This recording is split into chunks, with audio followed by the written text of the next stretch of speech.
Hey, what's going on? Jeff Ratcliffe here.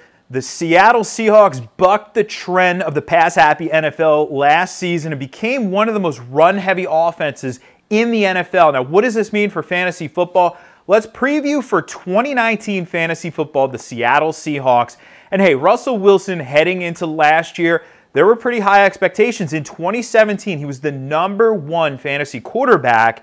And I don't know if we expected the drop-off in his passing numbers that we ultimately saw, but Russell goes from well over 500 passing attempts in 2017 to just 427 last year. Now, to Russell's credit, he was very efficient. 35 touchdown passes.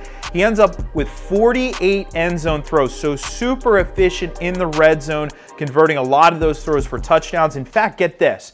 He was second in the league in end zone throws. Only Ben Roethlisberger threw to the end zone more, and Ben Roethlisberger had over 200 more passing attempts than Russell Wilson. So that is certainly saying something for the Seahawks offense in the red zone and saying something for Russell Wilson. That being said, would we expect him to return to, #1 status at the position? Highly unlikely. There's just not enough passing attempts on the bone in this 2019 offense because it's going to be very similar to last year, very run heavy. And while Russell Wilson has shown the ability to run in the past, he's now not up there with the highest producing running quarterbacks in the league like Lamar Jackson, for example, or Deshaun Watson. He's a tick below those guys. He's going to add with his legs and enough to keep him in the quarterback 1 territory, but just not in that elite territory. So you view him as a mid-range quarterback 1 heading into this year. Now, of course, the backfield is very interesting. When a team is extremely run-heavy, this team almost ran the ball 50% of their offensive plays last year.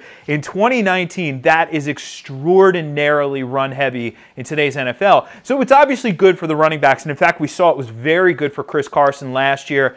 He kind of, not that he came out of nowhere, but he did surprise some folks because the team did take Rashad Penny in the first round of last year's draft, so there were high expectations for him. But Carson shut the door immediately and showed that he was the lead dog in that backfield.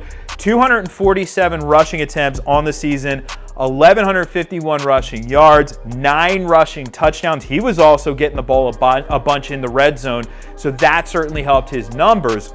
Heading into this year, you figure he is the lead dog. Now, Mike Davis is out of the mix, but Rashad Penny is still there. And Rashad Penny last year, while he didn't get on the field a ton, there were times where he showed flashes that he could have some big-time fantasy upside. So I don't think we should just completely write him off and just say, hey, this is Chris Carson's show, and that's that. This is going to be a committee. Now, the good news about a committee in an extremely run-heavy offense, there is a lot of carries to go around. So while we still expect Carson to see the bulk of the work, Penny is going to be mixed in. Penny can do some stuff in passing down situations as well. They do have some other backs on the roster who can fill those roles, but it's, Carson maybe not as highly valued as he was last year. He finished 14th in PPR scoring among running backs last year.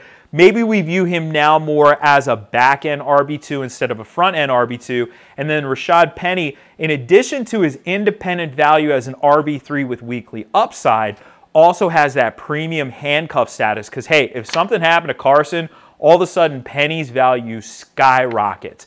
Now, of course, we also have some value to be had at the wide receiver position. Even though there's not a lot of passing in this offense, Tyler Lockett showed last year that he can be very effective. He had 10 receiving scores on minimal volume, 65 targets on the season, just 57 catches. So the fantasy numbers were, a little bit more robust. You want to see more consistency in terms of volume out of your receivers. But still, with Doug Baldwin out of the mix, that means there could be more volume for Tyler Lockett this year. So expect an uptick for him. He's poised to be a wide receiver too who could possibly even give you more on a week-in, week-out basis given his upside. And there isn't a ton of competition for targets in this offense given the fact that the team did bring in, some rookies this year who are going to be competing for snaps. They take DK Metcalf in the draft. You probably saw him back at the Combine and have maybe been paying attention to him all along. A freak of nature, off the charts athlete, but is he the most polished wide receiver? That's a question we'll have to obviously answer as we go forward here. But what we do know is this. He can flat out fly. He can get downfield in a hurry.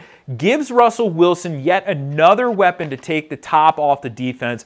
and he is in the driver's seat to potentially be that number 2 option in this offense. So DK Metcalf could actually make an impact in year 1. Not a huge one for fantasy purposes, but he is at least on the fantasy radar. We'll also keep our eye on Gary Jennings Jr., another guy who can get downfield in a hurry, but certainly a much deeper name, maybe more of a dynasty fantasy football name to know. The problem, of course, with a run-heavy offense with few passing targets to go around is, hey, there's just not enough meat on the bone to sustain a lot of fantasy production in the passing game.